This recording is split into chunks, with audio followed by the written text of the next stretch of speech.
Hello students and welcome to today's biology class. तो previous class में हमने discuss किया था about the exchange of gases, how exchange of gases, respiratory gases that is oxygen carbon dioxide takes place in the lungs and in the tissues. तो अभी हम लोग discuss करेंगे about transport of gases, how this gases are transported within the blood. Blood के अंदर वो कैसे transport होते हैं। देखो, ब्लड एक लिक्विड मीडियम है और ये ऑक्सीजन कार्बन डाइऑक्साइड जो हम लोग बोल रहे हैं वो गैसेस हैं। तो एक गैसियस सब्सटेंस कैसे करके हमारे ब्लड लिक्विड मॉलिक्यूलर या फिर सेल्यूलर कंपोनेंट्स के साथ मिलके वो ट्रांसपोर्ट होता है, उसको आज हम लोग देखेंगे, द ट्रांसपोर्ट ऑफ गैसेस। तो लेट्स बिगिन। तो पहले थोड़ा ओवरव्यू ले लेते हैं, फिर चलेंगे टॉपिक के डिटेल्स में। ठीक है। So blood is a medium of transport of carbon dioxide and oxygen that we all know. तो हमारा जो ऑक्सीजन और कार्बन डाइऑक्साइड है वो ब्लड से ही ट्रांसमिट होता है, दो it is a liquid medium. About 97% of the oxygen is transported by RBC and the remaining 3% of oxygen is carried through plasma. तो ये तो हम लोग पहले ही पढ़ चुके हैं कि आरबीसी कंटेन्स हीमोग्लोबिन, एक केमिकल सब्सटेंस होता है हीमोग्लोबिन। तो आरबीसी के हीमोग्लोबिन के साथ आपका ट्रांसपोर्ट होता है oxygen, oxygen transported through the haemoglobin present in the RBC. whereas just 3% of it, बहुत मिनिमल अमाउंट, वो प्लाज्मा के साथ भी ट्रांसपोर्ट होता है, specifically with the water dissolve form में वो ट्रांसमिट होता है। Nearly 20 to 25% of CO2 is transported by RBC, whereas 70% is carried as bicarbonates and about 7% of the carbon dioxide is carried in dissolved state through the plasma. तो oxygen तो दो ही तरह से transmit होता है, आइदर थ्रू हीमोग्लोबिन और through the plasma. ठीक है। लेकिन कार्बन डाइऑक्साइड जो होता है वो तीन अलग अलग मोड से ट्रांसफर हो सकता है। 20 to 25% वो आरबीसी हीमोग्लोबिन के थ्रू से ट्रांसफर होता है। तो यहाँ पे एक पॉइंट नोट कर लो स्टूडेंट्स की haemoglobin not only carries oxygen but also it carries carbon dioxide. Then rest 70%, majority amount of it actually is transported as bicarbonates. अब ये कैसे फॉर्म होते हैं हम लोग देखेंगे in this discussion further on. और बाकी जो 7% रह गया, 7% is transmitted as dissolve carbon dioxide through plasma. Okay. So this is how the diffusion takes place. यहाँ नीचे आप देख सकते हो कि आरबीसी के सरफेस पे हीमोग्लोबिन होता है here, and this is the structure of haemoglobin molecule. और उसके साथ ऑक्सीजन बाइंड करके कैसे ट्रांसमिट हो रहा है। ओके। तो इसको डिटेल्स में हम लोग डिस्कस करेंगे। So let us move on with the topic. First हम लोग डिस्कस करेंगे ट्रांसपोर्ट ऑफ ऑक्सीजन। ऑक्सीजन कैसे ट्रांसपोर्ट होता है। Now on your screen you can see there are certain diagrams. I'll come to the diagram, but पहले थोड़ा मैं explain कर लेता हूँ। Hemoglobin is the red colored iron containing pigment present in RBC. तो इसका रेड कलरेशन होता है because of presence of iron और Fe। हीम पार्ट जो हम लोग बोल रहे हैं वो आयरन ही होता है, और यही हीमोग्लोबिन कंबाइन करता है ऑक्सीजन के साथ और उसको ट्रांसपोर्ट करवाता है। O2 can bind with hemoglobin in a reversible manner to form oxyhemoglobin. Now that is mentioned here in this reaction. Hemoglobin represented by Hb can carry 4 molecules of oxygen. वो 4 molecule of oxygen carry कर सकता है and will get converted into HbO8. HbO8 is oxyhemoglobin. ये जो HbO8 molecule हम लोग देख रहे हैं ये है आपका oxyhemoglobin.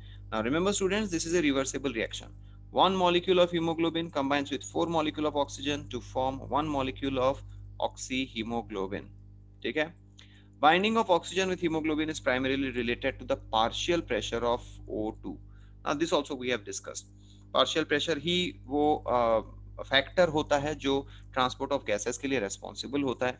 तो कितना ऑक्सीजन बाइंड करेगा हीमोग्लोबिन के साथ वो डिटरमाइन होता है by the partial pressure of oxygen and the partial pressure of carbon dioxide, as well as hydrogen ion concentration is also a very vital factor which contributes to the binding of oxygen, and the temperature are other factors which can interfere with this binding.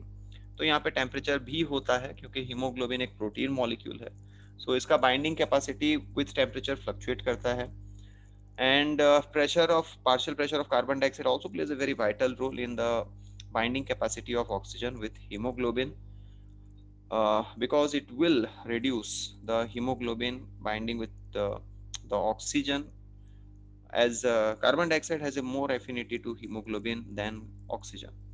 और hydrogen ion concentration वो भी hamper करते हैं because वो medium को acidic बना देते हैं and that influences the oxygen binding capacity. So this is how oxygen is transported through the hemoglobin. Now when you are plotting a graph, आप जब लोग कोई ग्राफ प्लॉट कर रहे हो to understand how oxygen is being transported, it will look somewhat like this.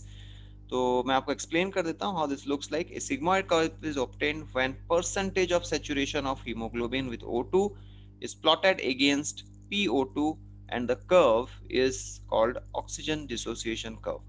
तो जब आप percentage of haemoglobin saturation, haemoglobin कितना सेचुरेट हुआ, सेचुरेट मतलब कितना कैरी किया, हमने अभी बोला कि एक हीमोग्लोबिन मॉलिक्यूल 4 ऑक्सीजन कैरी कर सकता है, तो कितना amount of haemoglobin oxygen carry किया है, उस हिसाब से हम लोग उसका सेचुरेशन पॉइंट डिटरमाइन करते हैं. अब पार्शियल प्रेशर ऑफ ऑक्सीजन के अगेंस्ट में जब आप उसको प्लॉट कर लेंगे तो ऐसा एक सिग्मॉइड टाइप का कर्व बनेगा. ठीक है, this kind of a curve will be made. Now that is called as oxygen dissociation curve. तो इस ग्राफ से क्या पता चलता है हमको, आप देखिए जैसे ही हम लोग पार्शियल प्रेशर ऑफ ऑक्सीजन बढ़ाते जाएंगे, at the same time initially थोड़ा कम रहेगा, उसके बाद लेकिन आपका सेचुरेशन ऑफ हीमोग्लोबिन बढ़ते जाएगा, बढ़ते बढ़ते एक स्पेसिफिक पॉइंट में आएगा, उसके बाद आप जितना भी बढ़ा लीजिए पार्शियल प्रेशर, उसके बाद और partial sorry saturation of haemoglobin constant हो जाता है. ठीक है, the reason is at maximum haemoglobin can be 100% saturated. कभी भी कोई मॉलिक्यूल 100% प्लस सेचुरेटेड नहीं हो सकता ना. एक हीमोग्लोबिन 4 ऑक्सीजन कैरी करेगा, तो अगर आपने एक मॉलिक्यूल ऑक्सीजन दिया तो एक हीमोग्लोबिन एक मॉलिक्यूल ऑक्सीजन कैरी किया, 2 दिया तो 2 कैरी करेगा, 3 दिया तो 3 कैरी करेगा, 4 दिया तो 4 कैरी करेगा. लेकिन अगर आप 5 मॉलिक्यूल्स ऑफ ऑक्सीजन देते हैं एक हीमोग्लोबिन को, उसका तो कैपेसिटी ही 4 है, तो आप 5 देंगे तो भी वो 4 कैरी करेगा, आप 6 मॉलिक्यूल्स ऑफ ऑक्सीजन देंगे तो भी वो 4 ही कैरी करेगा. तो उस पॉइंट पे वो स्टेशनरी हो जाता है या फिर कांस्टेंट हो जाता है. That is represented by this curve called as the oxygen dissociation curve. In alveoli, where there is high PO2 and low PCO2, lesser H plus concentration and lower temperature, the factors are all favorable for the formation of oxyhemoglobin.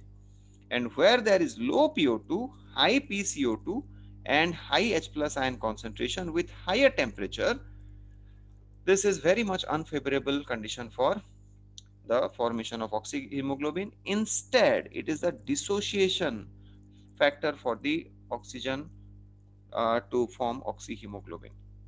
तो अगर आपका temperature कम है, PCO2 कम है, H plus ion concentration कम है और PO2 ज्यादा है, तब इसका oxygen absorbing capacity, oxyhaemoglobin forming capacity ज्यादा होगा. अब ये सारे कंडीशंस आप इन्वर्स कर लो तो ऑक्सीजन कैरिंग कैपेसिटी कम हो जाएगा, ऑक्सीहीमोग्लोबिन फॉर्मेशन कम हो जाएगा. ठीक है, every 100 ml of oxygenated blood can deliver around 5 ml of O2 and each hemoglobin molecule can carry a maximum of 4 molecules of oxygen. तो ये हमने डिस्कस किया था. तो 100 ml of oxygenated blood can carry around 5 ml of O2. ये वाला data थोड़ा याद रख लेना बिकॉज पहला वाला तो मैंने आपको बता दिया. 100 ml of oxygenated blood contains 5 ml of O2. Okay, so this is how oxygen is transported. Now let us see how carbon dioxide is transported. अब कार्बन डाइऑक्साइड ट्रांसपोर्ट होता है through haemoglobin by forming carbamino haemoglobin. जैसे oxygen haemoglobin के साथ bind करने के बाद वो ऑक्सी हीमोग्लोबिन बन जाता है. सिमिलरली जब कार्बन डाइऑक्साइड कंबाइन करेगा हीमोग्लोबिन के साथ तो ये कार्बामिनो हीमोग्लोबिन बन जाता है. And this is also a reversible reaction similar to that of oxy haemoglobin. When PCO2 is high and PO2 is low in tissue, more binding of carbon dioxide occurs. Whereas when PCO2 is low and PO2 is high, as in the alveoli, dissociation of CO2 from carbaminohemoglobin takes place. तो जब tissue में हम लोग देखते हैं, tissue में क्या होता है, आपका PCO2 लेवल हाई होता है. Reason is cellular respiration. Cellular respiration से बहुत सारा कार्बन डाइऑक्साइड प्रोड्यूस होता है, तो टिश्यू लेवल पे PCO2 हाई होता है और PO2 कम होता है. तो इसीलिए सारा कार्बन डाइऑक्साइड टिश्यू से चला जाता है ब्लड में. लेकिन वही चीज अगर आप लोग लंग्स में देखेंगे तो लंग्स में क्या होता है, PCO2 लेवल कम होता है और PO2 लेवल हाई होता है. एज ए रिजल्ट ये कार्बामिनो हीमोग्लोबिन डिसोसिएट कर जाता है, ब्रेक डाउन कर जाता है and release out carbon dioxide into the alveoli. और ये तो हमने डिफ्यूजन ऑफ गैसेस में भी डिस्कस किया था. This partial pressure is mainly responsible for this kind of phenomena. Besides that RBC contain a very high concentration of the enzyme carbonic anhydrase। तो ये जो कार्बोनिक एनहाइड्रेज एंजाइम होता है RBC में, ये भी बहुत वाइटल होता है। उसका फंक्शन क्या होता है? It facilitates the reactions. किस टाइप के reaction? Carbonic anhydrase, it actually combines CO2 and H2O to form H2CO3। तो ये क्या करता है? as I've just told you कि ये वाटर और कार्बन डाइऑक्साइड को कंबाइन करता है, ये enzyme carbonic anhydrase to form H2CO3।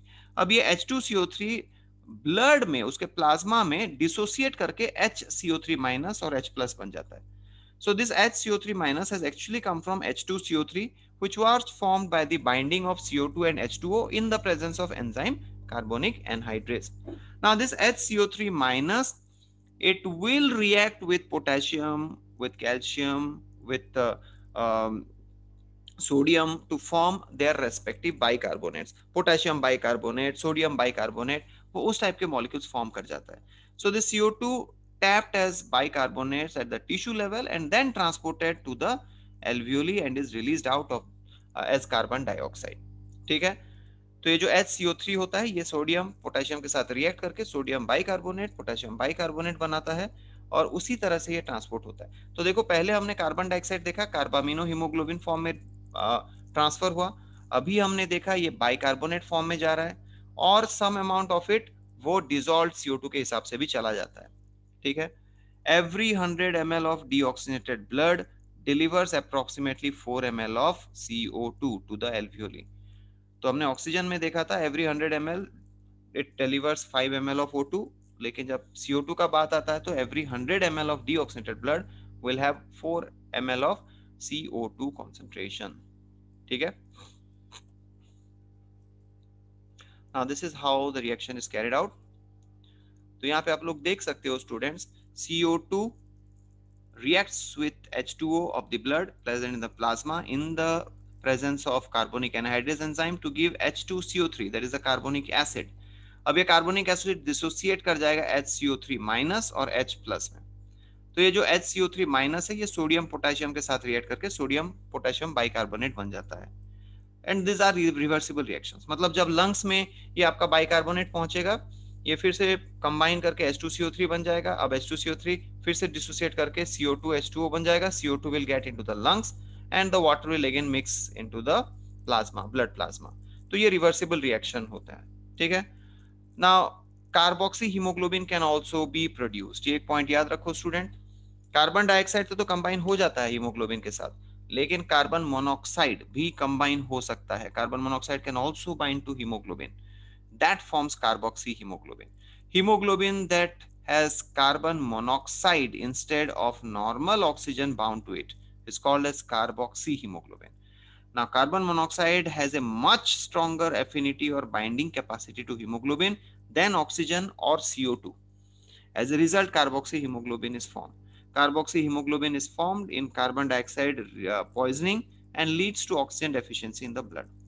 तो कार्बोक्सी हीमोग्लोबिन कब फॉर्म होता है? वो तब फॉर्म होता है जब बहुत ज्यादा कार्बन मोनोऑक्साइड आप इनहेल कर लेते हो ना। नॉर्मली व्हाट हैपेंस, अगर कहीं पे आग लगा है या फिर आप ऐसे जगह पे हो जहाँ पे बहुत धुआं है, तो धुआं में कार्बन मोनोऑक्साइड बहुत ज्यादा होता है। So people who actually suffocate and die in smoked areas और इन क्लोज्ड स्पेसेस और in building where it has caught fire, तो आग लगने से जो कार्बन मोनोऑक्साइड प्रोड्यूस होता है ये इनहेल कर लेते हैं पीपल और उसके चलते उनका डेथ होता है। That condition is called as carbon monoxide poisoning.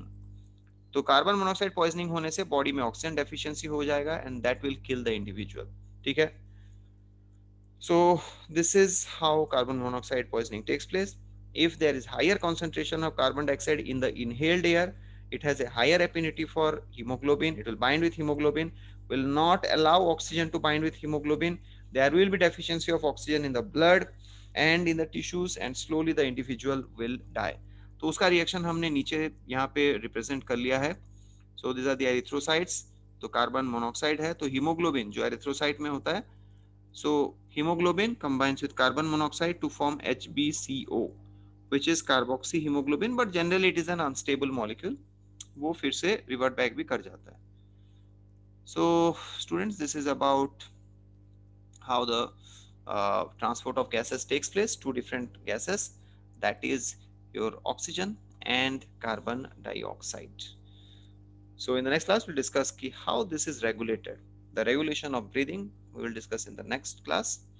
And thank you everyone.